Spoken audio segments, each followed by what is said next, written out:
welcome everyone to this Tagmarshal expert session entitled How Arrowhead Uses GPS card screens to improve the player experience and optimize the golf course at no cost. That means zero cost, and they're very smart about that. I have with me our GM, Joey Walters, who's on the road as always. Joey, how are you? Good. How about you, Bodo? I'm very well, thanks. And more importantly, this is not about us, this is about our guests, our experts. We've got Nick Lipinski, the owner of Arrowhead, and another busy course up in Michigan. And we've got Pablo Amat, the VP of Hospitality, and Jay Riley, who is the, we didn't update your title, the GM at the club. Founders Art. Gents, how are you all? Very well. You, Bodo? Very well. All good, thank you. So what we will talk about today is just a couple of points, which we'll go through now. Thanks everyone for joining. We should stay right on pace on about 45 minutes, and then hopefully there'll be some questions from the audience. Firstly, before we get going, why don't you tell us a little bit about Arrowhead Golf and Grill? Where are you based? What are you for? What do you stand for? What's important to you? And maybe Nick, starting with you, also what has drawn you into the golf business? And then maybe hand it over to Pablo, and lastly, the man who's making it all happen on the ground, Jay. Perfect, Bodo. So yeah, my name is Nick Lipinski, owner of Arrowhead Golf and Grill, and also North Kent Golf Course here in Michigan. I got into the golf industry for an investment piece to add to my portfolio of other companies. But then also Arrowhead is in my hometown where I grew up. So I had the opportunity to get my roots back in the community, and this business fit what I was looking for. And our second season in, we've done quite a lot to the property. So what we did as a whole is we looked at what the course needed, the out dates that this place wasn't given any attention or love per se over the years. And I live on the west side of the state in a city called Grand Rapids, where it's growing. There's a lot of technology, new and upcoming items.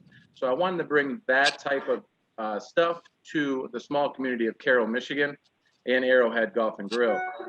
So as we started getting involved with it, we looked at the chemicals, we looked at the clubhouse, we looked at the restaurant, and what was all missing. So I think we are on the right path to success, and we came across one consumer product we wanted to give our customers, and that's with Tagmarshal. So we wanted to bring that GPS golf cart into the game of golf, and we are thrilled to have it. So being said, I'll kind of let Pablo take over from there and really deep dive to Tagmarshal, and then Jay can touch base on the customer experience and where we're at with that.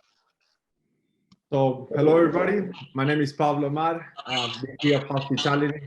I came into this industry because I got approached by Nick Lipinski when it came to doing the revamping of the entire clubhouse and the restaurant. As he mentioned, he wanted to bring a different vibe and sensation into his hometown. Unfortunately, the clubhouse before was something that was left behind and not really taken care of.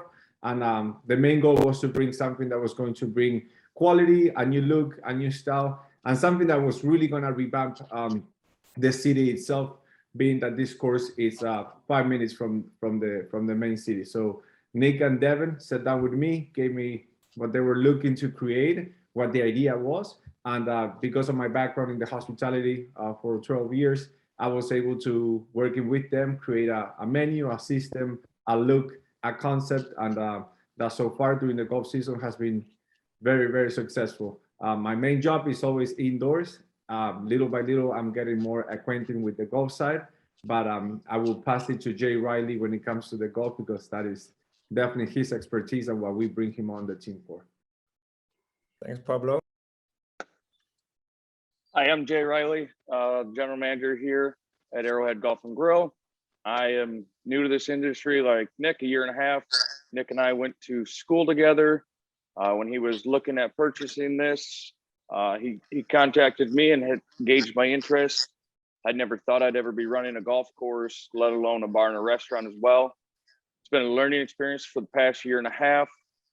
I feel like we've grown as a team over the last year and a half. The addition of Pablo this year really helped us out on the inside. The golf industry with COVID, we saw a huge spike. Our superintendent has been here for 20 years and has never seen the amount of daily play that we were getting through the week as we have in the last year and a half. And then the continued improvements of the course, the clubhouse, bringing this new technology, which we'll dive into here in this webinar, has really made us start to stand out here in this small community, as well as drawing people from 30, 40, 50 miles away, where in the past they never had that. Fantastic. Thank you, Jay. My name is Bodo Sieber, CEO of Tagmarshal, and I'm an all hand with these webinars. It's one of my favorite things when I get to chat to some of our partners and just provide a stage for them. But there's another important person on with me, and that's Joey Walters. Joey, why don't you do a very quick intro, where you're based? Not right now, we know that you're not at the office, but also you've been up to Arrowhead, and maybe just a sentence or two on your experience up there.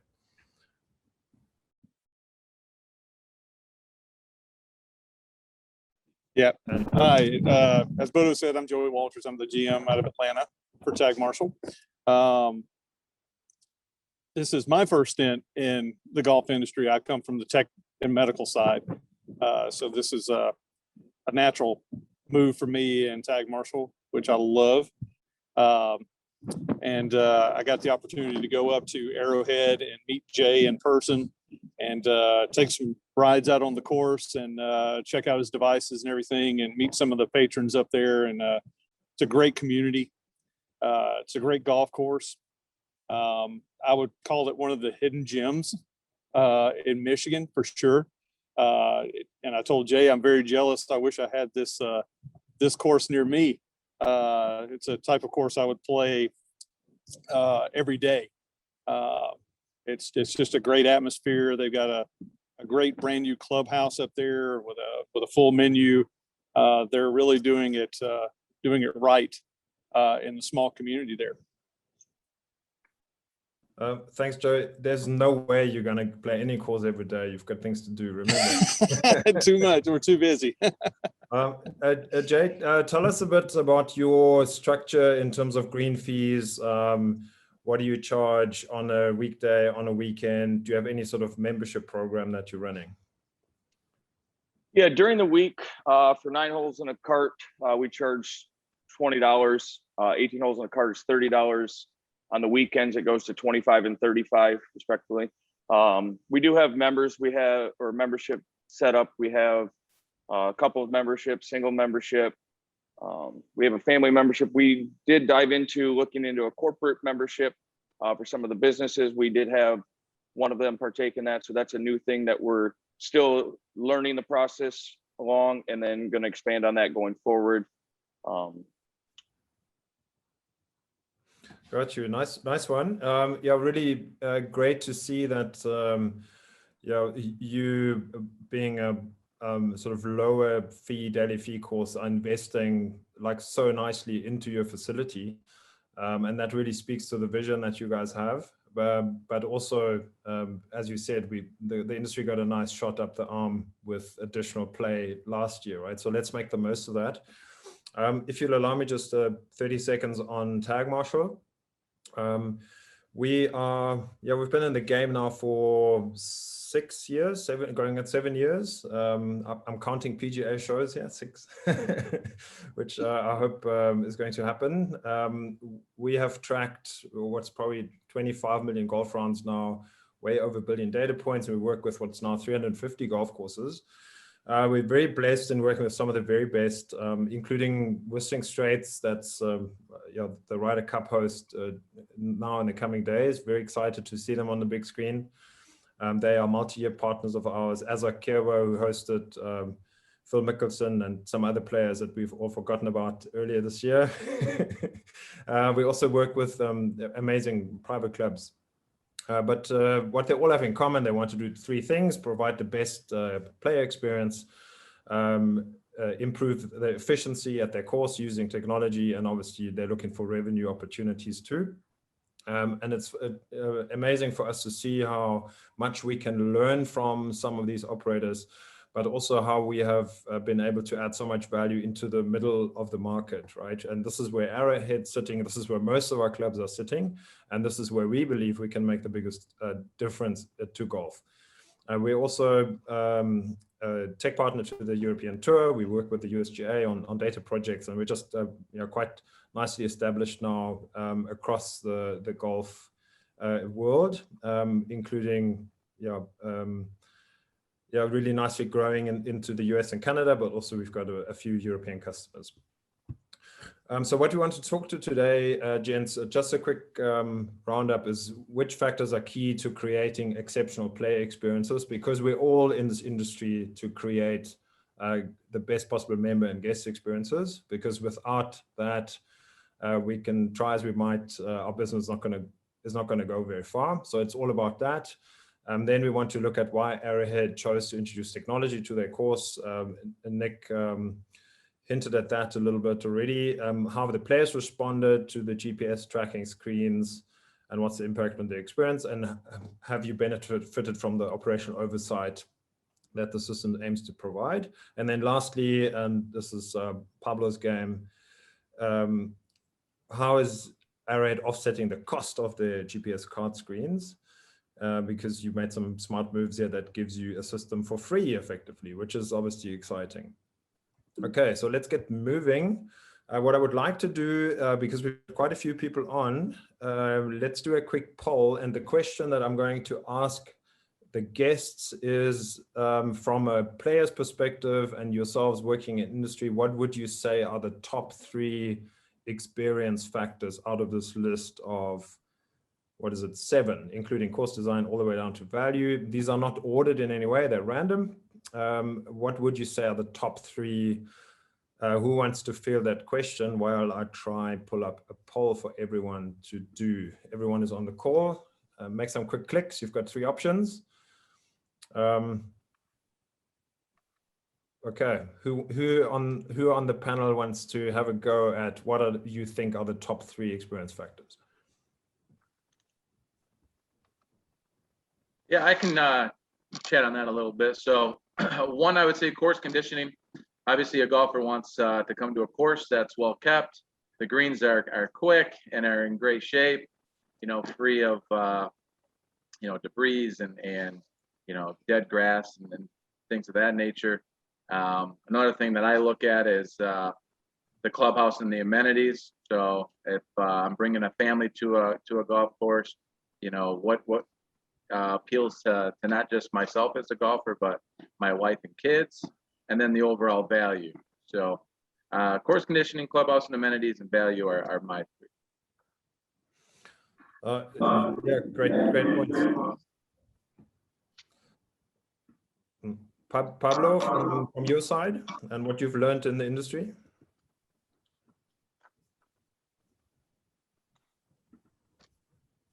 Oh, you're muted. Sorry. I'm sorry. I apologize.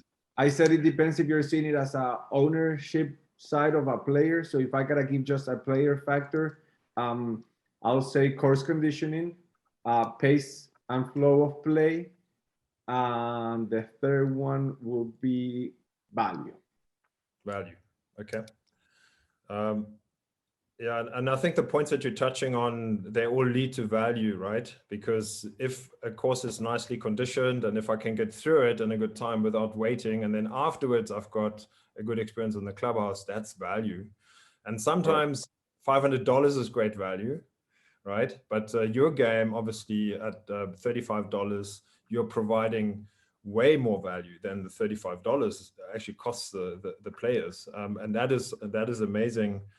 And certainly a recipe also for growth for you guys. Let me just show the poll of what our guests have said.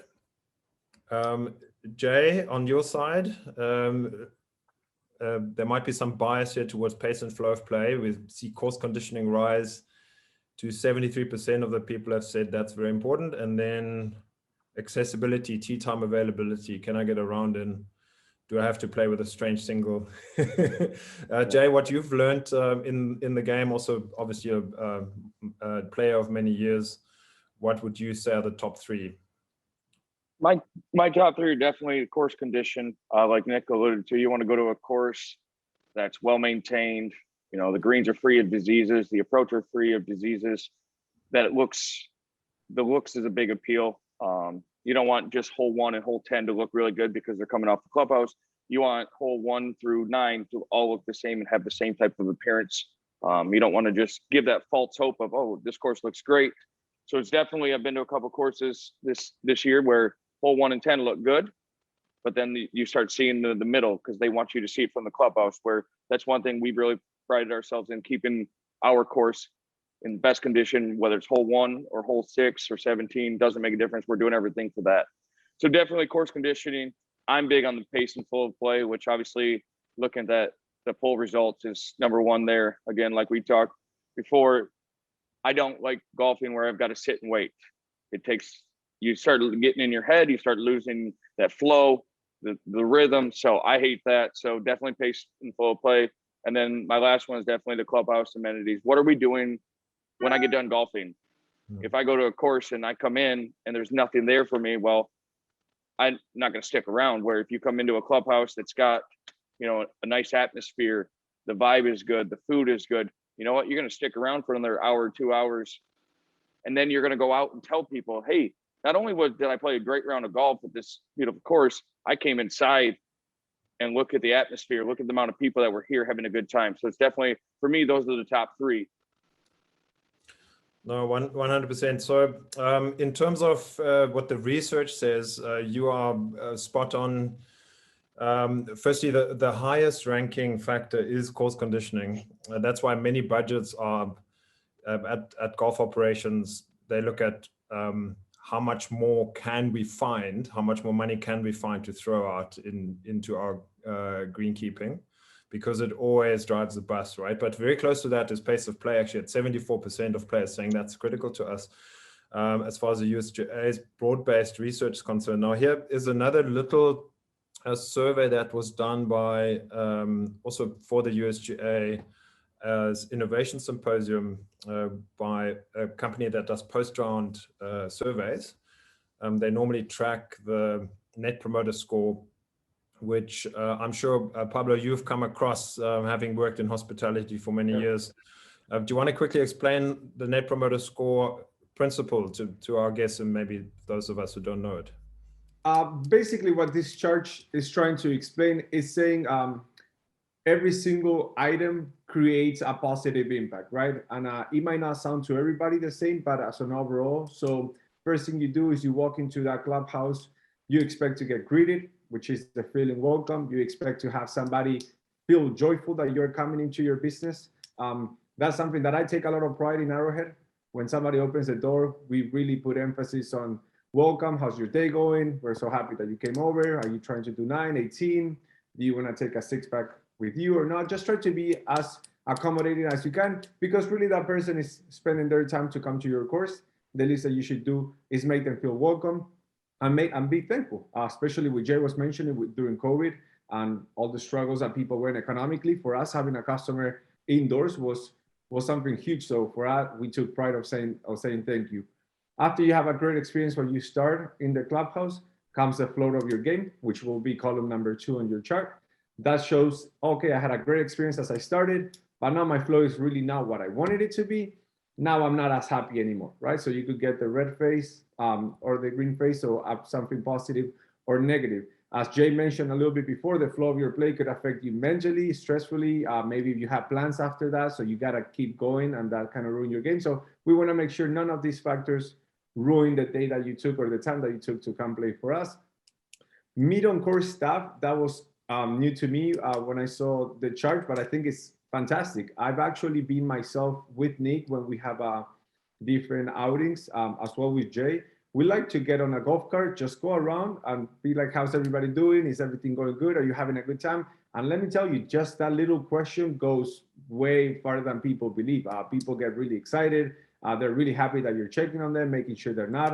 Sometimes you even find a person that says, hey, I really need a drink. You're like, yeah, no problem. I'll call the beer cart to come to your next hole. They'll meet you there. So little details like that go very, very far, especially in the hospitality industry. So that will be, so the end of everything says, if you keep adding these percentages, the chances of something happening at the end of it are higher, which in this case, they're saying visited the restaurant. And that's how the whole experience will give you a promoting score way higher if you meet them all than if you just meet a few on the way. And I think that's exactly what the chart is trying to explain. No, that's why you are the customer experience master. Very, very nicely put. So the Net Promoter Score, ultimately what it counts is 0 to 10 rating. We've all done it, or we've been asked to do it many times, and often we don't. And normally we don't if we're sort of in the middle, right? Anywhere scoring 4 to 7, and we don't even bother. Normally we respond if we're feeling bad about our service, because we want the company to know you got to do this better. Or if you're feeling delighted about it, right? So that's our 8, 9, 10. This was amazing, and I would recommend it to others. So this is what the Net Promoter Score tracks, and Pablo explained it really well. And there's a few things we have to get right as a service provider in golf.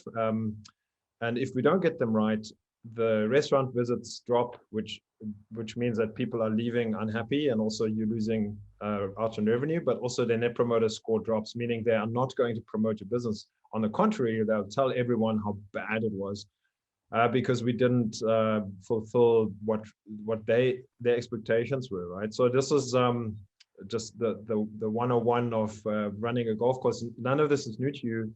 But what's interesting is how important the flow is to players. And obviously, that's why we're here. So in terms of your experience at Arrowhead, you decided to bring in technology in what you labeled like a country a golf course. And there isn't anyone around in the area that does something similar. So what made you go and do that? Yeah, so let me just paint a picture for everybody here. So Cairo, the zip code population is 12,000 people, okay, all in all. So farm community, right? We have a few courses nearby. Some are 9 holes, some are 18 hole. And they've been there for years and years and years. So me being a customer to this course, grown up as a child, now as owning the course, my brain started kicking in. What can we do that's different? What can we bring to the area, not just to Arrowhead, to the area? One, to attract new golfers, new members. Mind you, our membership has tripled since we've taken over and done these type of things, which is key, huge. But also, how can we bring this technology to our customers? And Jay will touch base, and Pablo, at no cost to the course. But we wanted to bring something different to the market. We wanted to bring something different to people that normally just play golf in a small community, but let them reap the benefits and see the technology in the golf game. So, we've heard a lot of feedback this year, not only the data that we get inside the clubhouse to use, but the customers themselves, right? And then how we tied different businesses to spotlight their business throughout the game of golf, but not being overbearing where it's a nuisance to your golf game, in a professional manner. So I was very happy and excited from all the feedback from the numerous times I visited the course this year. I really never, honestly, I can tell you guys that I never heard a negative comment about it. The screen's not overbearing, where it's not blocking your view. It's not going off crazy because you set the geo fences the way you would like to on your own course, and you have full control. So when you do hear of a negative item, you can adjust it, right? It's not just, sorry, that's the program. You'll have to live with it. Not the case here with Tagmarshal. And Jay, my GM, has done very well on getting all the bugs out. And our people who had whole sponsorships this year were very happy with it. So all in all, yeah, we wanted to bring technology that's in the golf industry that's been there to a smaller rural community and show them what's out there, and it has driven in business. Thanks. One of the things that you mentioned is you really wanted to also get data on your course, right? Even though you know it anecdotally, you've played it for many years, there's more that you wanted to learn so that you could optimize and get better. What was your thinking around getting going on this and understanding your course, and how do you feel going into the new year, into another busy season, hopefully next year, having got more data and more understanding of how things are moving and flowing out there? Yeah, so the data is going to be crucial this off season, I believe. We're going to be able to look at our peak days and our low days, and such as aerification to the greens. You know, we're going to be able to pull up data and say, you know what, this is the time in the spring we want to do this, because this is where the customers were at or were not at, right? We want to fertilize. We want to, you know, different watering techniques on the course. We're going to be able to take this data and not really interrupt the customer experience, and still take care of the course, maintain the course in the proper way by using this data. And I also want to touch base on a few slides ago when we're talking about dealing with on-site staff from the golf course, such as a ranger, right? By having this technology on your carts, guys, you'll see the backups. You'll see if there's a 5-some or a 6-some playing, because you'll be able to log in and see why are there 3 carts on one hole, which is slowing pace of play. So now you can take that negative experience of a ranger kind of out of the question. Not saying you don't want to employ a ranger to send out at times, but not that constant guy in the red cart, the yellow cart, right? Like, oh, I better be on my you know, professionalism when I'm on this course, because there's the ranger, there's the guy watching us. You can do it from inside the clubhouse. So the customer experience that you can have by having this data and technology on your carts almost takes that negative item away from just, especially from your everyday golfer, right? So a couple big points. I'm excited to deep dive this off season with my superintendents and GM as we lay out 2022's plan.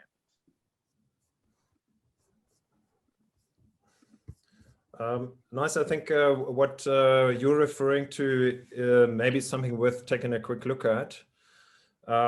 So there was more player experience research done by the USGA, and the lady here is Professor Chris Schoonover, who's a well-known customer experience and customer journey researcher from the University of Wisconsin, but she's also wearing a golf hat in that she's director of operations at Erin Hills, just up the road from Sheboygan, where the Ryder Cup's being played now at the Straits course. So what they found, there are 1,000 touch points in the golfer experience. That's why there's 1,000 here.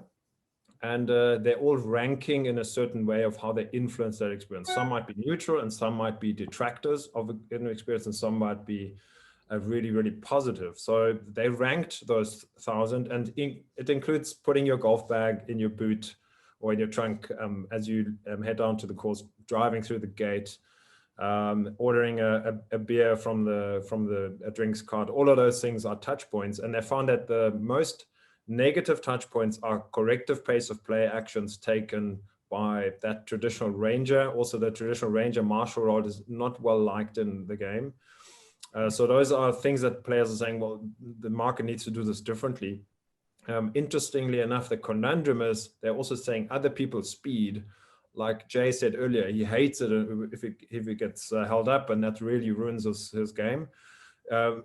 Many players feel the same. Other people's speed, they're saying, needs to be improved. I don't want to be held up. And now on the flip side, the most positive item out of 1,000 touch points is positive ranger etiquette, because it is so unexpected, because everybody's gotten used to the guy in the red or yellow cart, as Nick was saying, glaring at you and telling you to get a move on and that, right? So if that is a positive interaction, then this completely changes the game. And this is where data, obviously information, helps. And even that ranger and marshal role, we normally recommend, if a club wants to retain that resource, to call it something different, call it a player assistant, right? Because now we've taken away that policing function, and we are assisting the players, and that's what we're all about. And Pablo, you would agree that we want to assist players wherever we can, and that's what they take home in terms of their experience, right? Totally. Okay, let's jump ahead so we don't get left behind our own pace that we want for this session. So just very briefly, Joey, if you wouldn't mind just giving us 20 seconds on how the system works, just so we've got a little bit more context for when we talk about the data and the Tagmarshal two-way. Right. We use some hardware. We have various pieces of hardware. We have what is called our tag device, which is mostly used for caddy courses, or we put it on a bag, and the walker usually goes out with that. We also have a classic model that goes into the cart. It's a no screen version. You still get the same data that you do with the tag over to the classic model. Then we have the 7-inch device that is a side mount. And we also have a hand carry two-way that you can give to a golfer as well. Those are two-way devices, and they allow you to do some communication back and forth with the person who has that, either in the cart or on their push carts. So those are great devices to have. That information is all gathered basically the same way for across all those devices and goes into our central database. That's where all the information will come in and all the analytics happen. So that's where we'll see all the good stuff that we can get out of these devices, and we get all this technology to talk and allow the courses to use it. So we see things like not only the pace of play, we can see things like where people are going on the course. Where's the most used places on the course, right? So those are hot spots. We can also take a look and see if hole design is creating some of the problems. So it allows courses the opportunity to maybe change some things in their course design.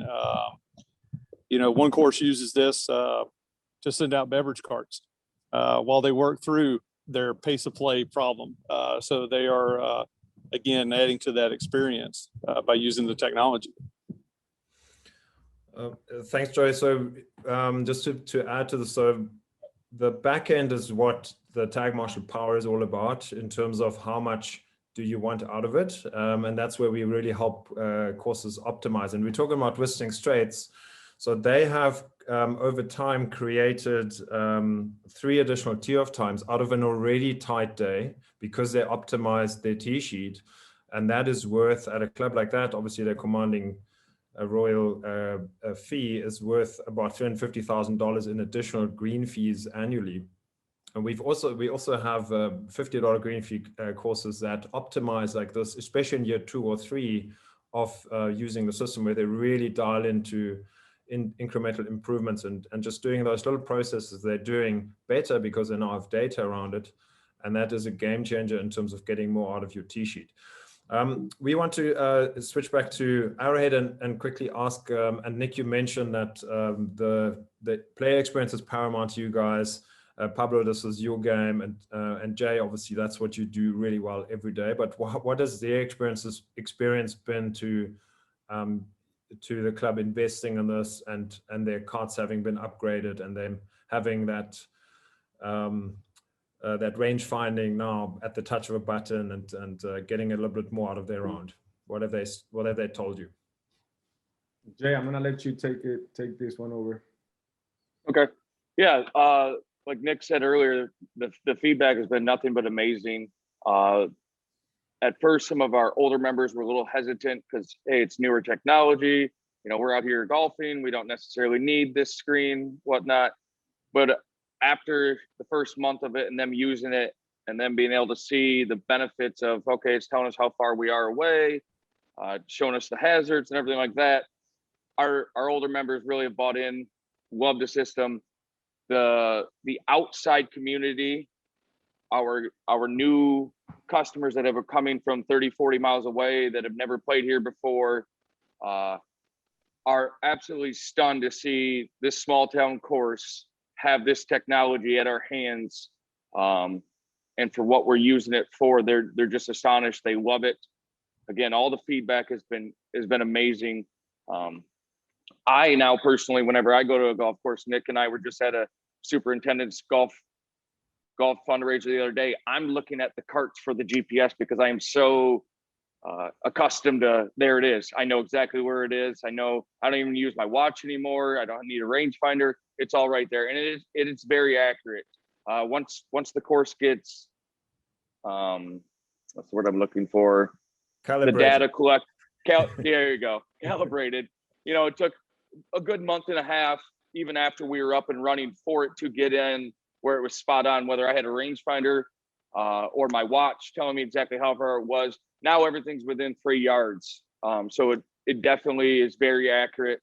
I've seen less and less rangefinders coming out on the course and people just looking up at the screen and being able to touch to, okay, this point is 180 yards away. Perfect. That's all I need to know.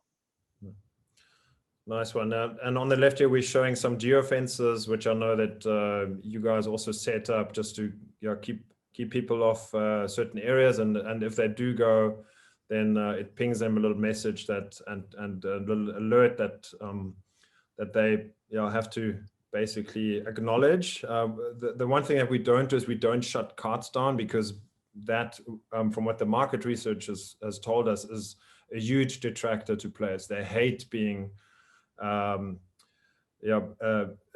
patronized like this, right? And especially if they can't see the area that they're not supposed to go into, and all of a sudden it shuts them down. I've seen people get out of their carts and push them manually back because they couldn't find a way to get it moving again. And those are all things you're trying to avoid. So with our system, it just pings them a message and make sure that they don't ignore it. And then normally they're very, very quick to move off. And we even show the areas that are geofenced on the screen, so there's no surprises. Let's quickly jump ahead because we want to stay on pace here, gents. Really appreciate your insight. Has the operational oversight made it easier to manage and optimize at Arrowhead? So we've got a live course here. It's not Arrowhead, where I was relying on getting a screen grab from you guys yesterday, and it was just horrible weather, no play out. So this is a course, not yours. Down here is an Arrowhead track map, which every single round that was played has, and even if it's while it's still out there, you can exactly see where people went, where didn't they go, and what was their pace status as well, hole by hole, everything. So Jay, from your side, just to having that sort of control room type data, how has that impacted how you manage things? Being able to see where people are on the course. So I've got somebody that comes in that only wants to play 9, and they're like, which side's more open? I can pull it up, I can flip to the next screen. Boom, I look at Tagmarshal. Okay, I've got 8 groups out on the front. I've got nobody out in the back. Perfect. We'll go play the back. It keeps that flow of play going, keeps that customer experience. Because again, they don't want to sit and wait. We only have time for 9 holes today. So being able to have that at my fingertips is amazing. Really looking forward to diving in this off season and looking at all the data points that we never had before. When we were here, when we started last year, our tee times were done with a pencil and paper. Now we've got a computer program that we're doing tee times that integrates with Tagmarshal. And so we can automatically see where everybody's at. We can see the amount of rounds we're playing. We can see how long it takes. So really looking forward, as we continue to build and continue to grow, that opportunity of breaking down the data. It's our first year gathering it. Next year will be a second year, but being able to see what we did this year, what we did right, what we didn't do right, what we can improve on, is a huge thing. Thanks, Jay. So we have had clubs that have told us that at some point a club may get too attractive and they overrun with play, and then comes a point where things turn bad and that you can't get around in one, but also it's slow and it's too busy. And very often that is something that the club, once it has a reputation, and that happens quickly, right? You've got a short season in Michigan. It's so difficult to turn that around. So you guys are so well positioned to not only keep attracting new players and grow your member base, but also keep getting better at how you service them out there. And that's where data obviously changes the game. So just a quick look at this map. Like I said, it's not Arrowhead, but we can immediately see big magenta icons and orange behind them means that these guys are holding up a group behind them right now. We've got information that this one group, number 10 up here on the 11th hole, coming onto the 12th tee rather, they are 7 minutes behind. We can see how they went hole by hole. Maybe there were some holes that lost a few balls and they dropped out of position. So you've got all this information available at your fingertips. And like we said earlier, the Marshall intervention that might go to the wrong group and say, hey guys, get on with it, you're slow. And that group, what do they say? And we've all heard golfers say it's not us, it's the guys in front of us, right? And then you've got an opinion versus opinion game that's very uncomfortable. So here you've got data, very, very easy to resolve an issue. Also the two-way screen, like we've shown you earlier, it shows the player's position in terms of, are they on pace? Are they being delayed by someone? Are they delaying others? And everybody can be more self-aware. And I think it's also testimony to how well things work for you guys. If you're looking at the data that our analytics spits out for, this is the month of June, and you are absolutely flying through this month. So those are single days and the average round times per day. So where your initial target goal time was set to 4:18, you played this entire month at an average of 3:10.21 with more than 75% of rounds on pace. So one of the things that you probably learn now is that you can tighten your goal time, make the course run quicker because it already does, right? And then you can look at certain times of the day, like early rounds, once you dig into the data, and we're going to help you do that, where you can almost have a fast lane golf type that you're offering, so you're saying, hey, who wants to play this course in 3 hours because we've seen you do it? It'll cost you $5 more because there are guys who want that and they're willing to pay a little bit more, and we'll give you that experience. So those are all things that you can try out.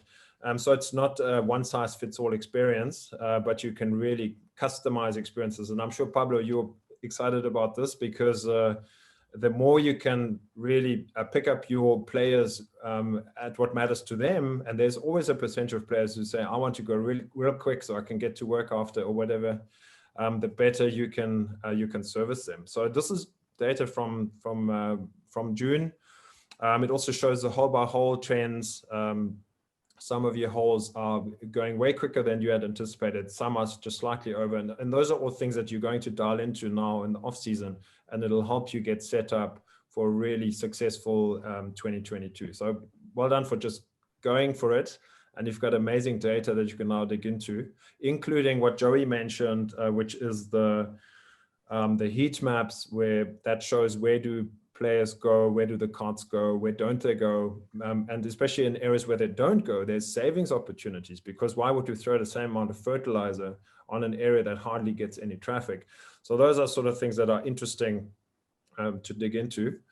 Now, importantly, obviously any system that you want to get in play, there's a bit of a cost for it.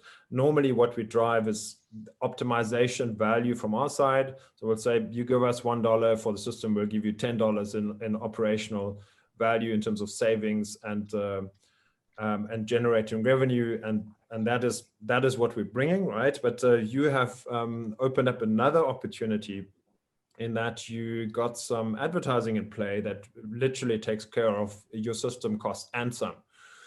So if you want to just quickly chat to how you did that, and Jay, you was kind enough to send us a photo of one of the advertisers. That's a local graphics setup. So how are you doing this, and how has it been working out, and was it tough to get ads sold this season, or was it quite easy? All right, so when it came to offsetting the cost, I want to start by saying that Nick and Devin, Nick's wife, really had a goal to create a new place in Arrowhead. Like we mentioned earlier, they really invested a lot of their time and money to make this course something different, something unique. They started with a million of things at year number 1, year number 2.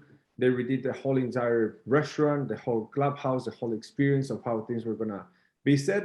And then the last touch was, okay, we did the clubhouse, we did the greens. We're working really hard with our superintendent to make sure that we have the best course possible in town. what can we add? And that's when Jay did a little bit of research and brought Tagmarshal into the conversation.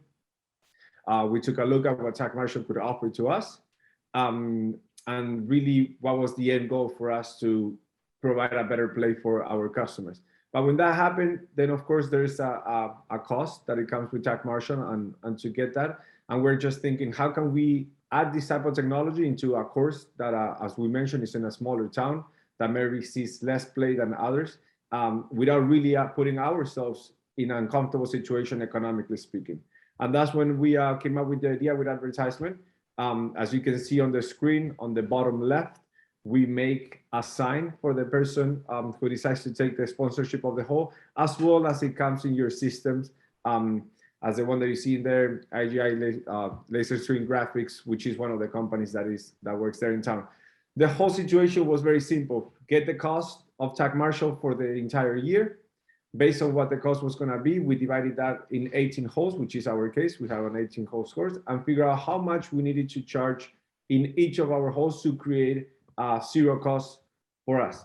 We created the math. On top of that, we created a few flyers. The flyers gave data such as how many golfers we can visit us every month, how many members, non-members, outings, all the information that the person needed to know of how much exposure their company was going to have while somebody showed up at Arrowhead. For us, it was super important not just to add in every day, we also added on the weekends, we also added on the tournament. So no matter the type of tournament or the people where they came from, their location, they will still be seeing the same promotion. To that, we added a few perks, a few free rounds of golf for maybe family members, or if somebody was like a company like this, maybe you give it as a bonus to somebody. So just make something really appealing for a person to come. And I really gotta give props to Jay. It took him almost no time to sell all of the holes. I wasn't as confident as maybe Jay was, but really maybe in a month and a half, I want to say, or less, he had 16 out of the 18 already done. And that definitely made it a lot easier for us as a company, economically speaking, not to have any burden, to have an amazing system behind us. So that's how we went ahead and we did that. And that's exactly the same system we're going to use, hopefully at North Kent, if we end up moving forward with our second golf course, and we're now in communications to get that deal done. Oh, thanks, Pablo. Bodo, I'd like to say something real quick. So I'm always a guy that like to make sure everything's falling in line and everything is true. So I was meeting with my golf cart reps on Tuesday. I met with Yamaha and I met with Club Car. We currently have Club Car at both our courses, and they offer this type of technology, with their lease programs or buys, or however you finance your golf carts. And obviously it came down to money. And in both my cases, with both of these golf courses that I own, Tagmarshal was 50% less than what Yamaha and Club Car could sell me, right? That's a huge number. That's a huge number for any business, and blown away by the price difference. And I'm getting the same technology. In some cases, Tagmarshal is better with some of the data points than what Club Car and Yamaha can offer to this date. So keep that in mind when you guys are shopping around for these type of items. I did my homework as everybody else, but no, I am truly blessed with Tagmarshal.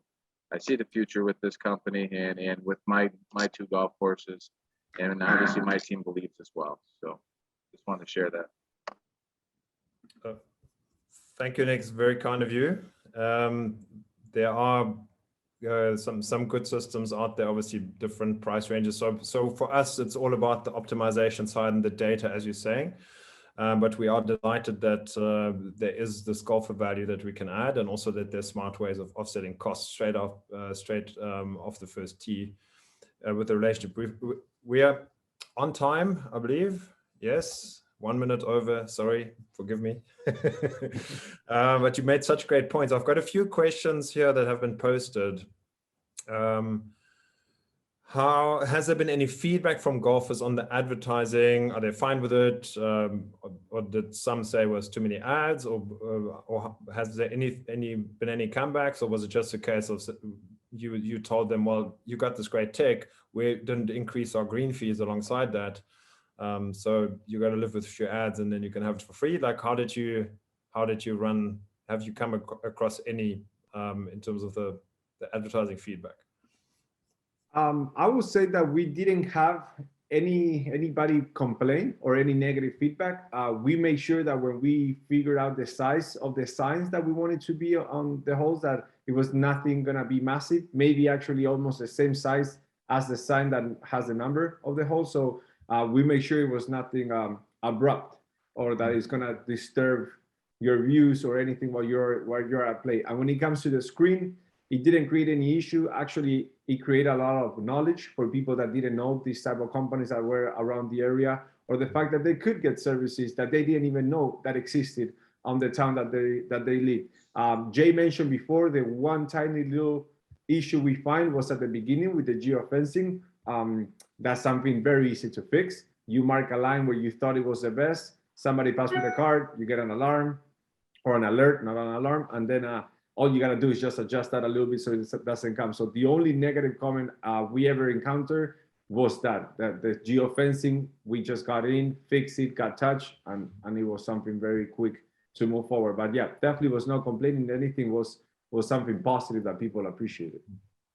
And piggybacking on the actual units, our advertisements are set up so that it appears when they pull up to a tee box, when they first enter the fairway, and when they first pull up and enter the green radius. So it's not like it's an overwhelming thing, and it just literally pops up, you touch the screen, and you continue to move on. So it gives them, the advertisers, an additional opportunity. Yes, this is their logo, this is what they are. If they want to put something in the middle, we can change that picture. And at the green, which this year we haven't, nobody's taken advantage of that. Again, they're all like, it's the first year, we'll see how it goes. But again, it's not like the advertisements are popping at you every time you get in the cart and move. It is all basically geo-fenced off. So once you hit the tee box, once you leave it, you hit the fairway and you hit the green. So it's not something that's always in your face. Thanks, Jen. So maybe time for one last question. What would you say has been the most noteworthy improvement to your club since implementing the system? I would have to say probably our pace of play, because we can see where there is slower, or if groups are not abiding, we have a foursome only, no fivesome. So being able to see that, we're able to attack that issue head on right off the get-go and be like, hey guys, like, we've got to have you guys split up because you're log jamming everything behind you. So just basically, I think the pace of play with this technology is huge out on the course. Yeah, and I'll piggyback off of you, Jay. I'm going to say adding technology to the course for a noteworthy shout out would be, no one else in our area has it, right? So it makes us stand out. So now people are talking about, no, let's run out there, Arrowhead and play that, because they got this technology on their cards. And in our area where Arrowhead's at, people don't have that golf watch, or the Sky Caddy, in their bag. So this is just a natural draw. So it's really helped improve our club and brought, new members out, and just more everyday golfers. Nice. Brilliant. Thank you, gents. I want to keep us on pace. Just checking time there again. We did want to answer a few questions, so we've done that. Everyone, thank you so much for your time. It's been fantastic to get to know the Arrowhead team a bit more intimately on this call. Really great to have so many voices on. Joey, also thanks for making a bit of time on your busy schedule down in Florida at the moment. Always great to see you. Yeah, all the best and enjoy the Ryder Cup. I believe you guys are playing your own version of it at the club against your local foes from the club down the road. And you've set things up for home ground advantage, I hope. We did. We can't wait. We're excited. Yep, Saturday. Absolutely. Brilliant. I hope the weather calms down, and best of luck for it, and enjoy it on the big screen in your amazing clubhouse. You're going to have lots of fun. Okay. Thanks, everyone. Thank you, Bodo. Appreciate it. Thank you, Bodo. Thanks, Thank you, guys.